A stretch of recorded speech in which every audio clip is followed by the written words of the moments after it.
با تمام راهبران ساختارهای حربی، مقامات حفظی حقوق،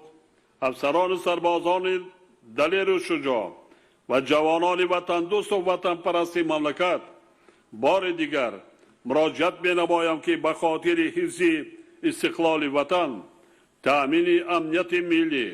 و مرز و بوم آن همیشه هوشیار و زیرک باشند و نام پرشرف حامی وطن را در شرایط بسیار مرکب امروزه باز هم بلندتر بردارند. همچنین با هر یک شما افسران و سربازان شجاع تاکید می سازم که همیشه در پهلوی همدیگر باشید و در همه حالتهای دشوار یکدیگر را دستگیری نمایید. برای تأمین نمودن امنیت دولت و جامعه، حفظ با اعتماد سرحد دولتی،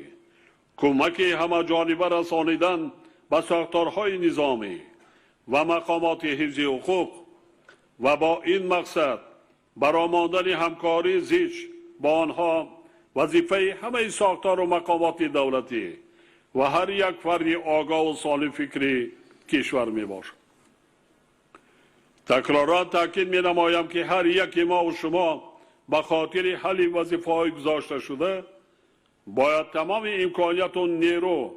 و مهارت و ملکه خود را برای در روی صداقت به سوگند حربی، جسارت و مردانگی، حمایه با اعتماد استقلال و آزادی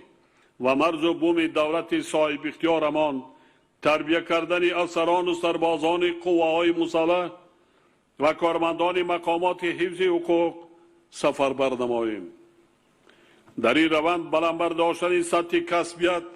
و آماده باشی جنگ آنها مسئله اولین درجه می باشد.